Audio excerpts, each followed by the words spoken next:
Happy New Year, everyone, and 2025, here we go. So in this, my obvious first video of the year, I'd like to use it as a period of reflection and looking back at some of our key observations and the dynamics that we have witnessed in the rare collectibles market in the year just past. And I'd also like to use this as an opportunity to look forward to what we expect to see in the year ahead in the market of rare collectibles. So in the year just past, the biggest event for us personally was that we became recognised as the largest privately owned collectibles dealer in the world, which is obviously something we're very proud of. And I think that the extent of our buying in the past year is testament to our personal belief in the market for rare collectibles and what we're buying for our balance sheet for the long term as an investment, but also to sell to our clients. It just shows our confidence in the market. And we now have over £50 million worth of rare, top quality collectibles available. So the year just passed, I guess it's been another miserable one with worldwide economic instability, war, we've had questionable politics, climate change, and I'd say seismic changes in society. Now, despite all that negative backdrop, I think the world of collectibles has presented as an oasis of civilization, which I take personal great comfort in. So the news in the past year in the rare collectibles market has been dominated by big auction realizations. I mean, just recently, the ruby slippers from the Wizard of Oz film from 1939, they realised $32.5 million, which is actually a record price for any type of movie memorabilia ever.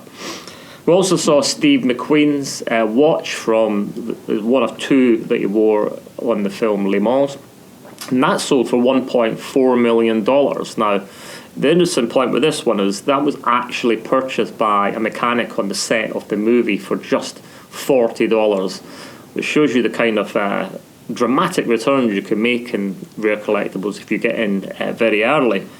The coin market has continued to impress at the top end. One big feature I'd say was a first century Roman coin, which was designed to push the claims for Brutus as Emperor of Rome, so of huge historical significance. And that realised just under €2 million, which was double the auction estimate. So, I mean, looking back, I'd say the biggest thing that I've observed in the past year in the market, a new dynamic, has been the influence of major museums buying at auction and competing against collectors. And I think that's probably the biggest market catalyst we're seeing in rare collectibles right now. We're seeing an unprecedented increase in the number of new museums. There's 4 new museums opening every day, apparently. The British Museum spent £109 million last year on new acquisitions. So, I mean, what that means is many of the rarest historical collectibles are getting taken out of the market by these museums, which leaves less available for private collectors to purchase. But the influence of this competition is pushing prices up. And there's a thing that these museums have a benefit above a normal buyer auction is that a lot of them have signed up deals with the major auction houses whereby they have a bid that they plan to make at an auction on an item they want to secure for the museum. And if they win that at their bid, then they're happy. But if they're outbid, they've got an agreement whereby they share in the commission that the auction house charges. So they're effectively in a win-win situation there. Regardless of all that, Paul Fraser Collectibles, I mean, we see museums as a key influence in the market going forward, and we're currently building relationships with these museums. And that will be a great benefit to our clients going forward. We have valuable collections. We would be able to tap into our network of museum contacts. Now, the other thing about museums is that if you're building a collection, there is actually quite significant tax benefits if you donate your collection to the museum. And probably the most famous one I can think of in recent years is Bill Gross, who's a PIMCO fund manager billionaire. He's actually donated around $700 million to institutions such as the Smithsonian and other charities. And I actually recall very clearly in 2007 when he sold his British stamp collection, which realised $10 million. He went on record as saying 4 times profit, it's better than the stock market, which interestingly his tax break on that was more than what he spent on the collection and more than the value of the donation. Another thing we're really seeing is there's a new thing coming out. It's called tokenization and fractional ownership, and it's been quite embryonic. But I'd say in the past year, I've seen it starting to have an influence on the market. They're really buying into the market, and some of these companies are becoming quite large businesses. What I found interesting, though, is this has attracted an entirely new demographic to the market. This is younger buyers. Most of the people buying fractions and tokens are in their 20s and 30s. Now, historically, rare collectibles were generally being bought by middle-aged and retired individuals. So this has created an entirely new demographic to the market. And also, the entry point is much lower. You can own a fraction of a collectible for a few $100s rather than needing to spend thousands. So I think that is going to be a significant influence going forward. I guess what else I've seen is a cultural shift in buying patterns, but I'd say I see that every year. But there is a new, younger demographic coming through now in the rare collectibles market. I think that the opportunities to amass considerable wealth younger is more today than it was when I was trying to do it 30 years ago. And their nostalgic interest is in different things. So it'll be more modern bands such as Oasis, video games, things like that. So they'll have a different nostalgic interest than was previously the case in the market.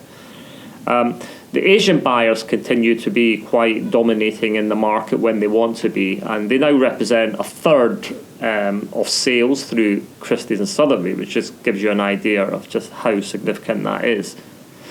I'd say that maybe the one thing that disappointed me over the past year, I expected to see much more people buying into rare collectibles as a pure investment than we actually did witness. I thought people would be looking at a hedge against inflation, a wealth protection, less volatile investment. It had a lot of qualities I could see would be a good reason to buy them in the past year. Reflecting on that, I think there's a simple fact that the wealth management industry, since 2008, have been increasingly strangled by regulations, and to the point where they couldn't consider buying rare collectibles or recommending them to their clients. So that's never going to happen. But private investors maybe have been frozen in fear over the past year, just with too much uncertainty in the world, and that's quite a common thing you see in investment, really, where people do nothing when they're particularly concerned. But there's been one exception, really. We have had a benefit and seen in the past year, which is the ultra wealthy, and they've been approaching us, interested in buying top end rare collectibles. And I'd say they are probably less interested in whether it will go up in value, but they're much more motivated by the fact it's a portable, tangible asset, non-stamps or coins, which they think they can use as an effective alternative currency. So they're thinking along the lines of, if your assets were frozen by a rogue government, war or cyber attack, you would still have these tangible assets that you could take anywhere in the world and turn into cash and have access to funds.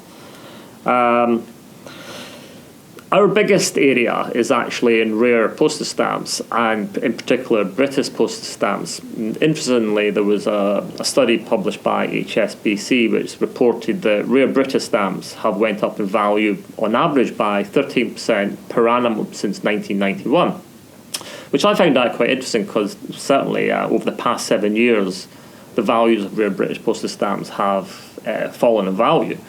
But interestingly, a major auction house in London just published their post-sale results recently, and they said that they were surprised by the resilience that the British stamp market is showing right now, and they said a number of the realisations were considerably above recent realisations, which suggests that prices are rising for rare British stamps again.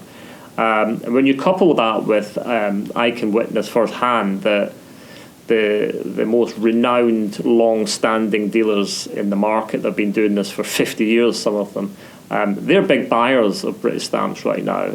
I think they recognise it as a value investment, as do we.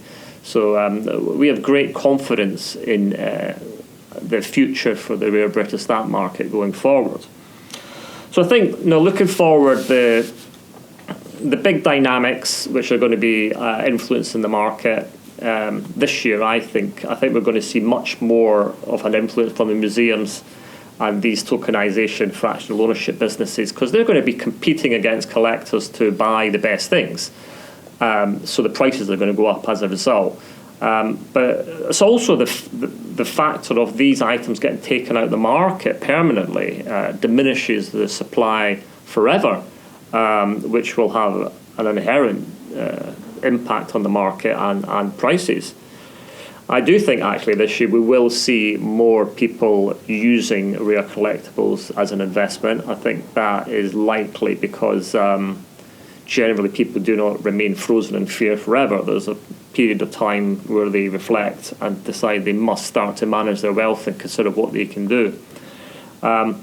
I think this younger demographic in the year ahead will continue to have an impact on the market, and the areas that they're going to be influencing the most are, because they're young, they're still interested in showing off their wealth, so luxury watches, designer jewellery, designer handbags. I think these areas are going to show strength in the year ahead, and the niche sectors that they're interested in, like trainers and video games, I think that they'll also be strong markets, and gaming cards.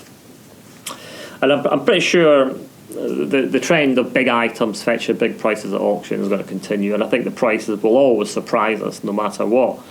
But the thing I would say is, just to finish off, is that the advice for anyone thinking about buying rare collectibles as a store of wealth first and foremost, but also as an asset that will increase in value, you really must stick to the golden rules. And it's not about price, it's about what you buy. And the obvious one, it needs to be something that's rare, but it also needs to be one of the best quality examples of something that's rare. Poorer quality examples tend to sell at a fraction of the value of a quality example.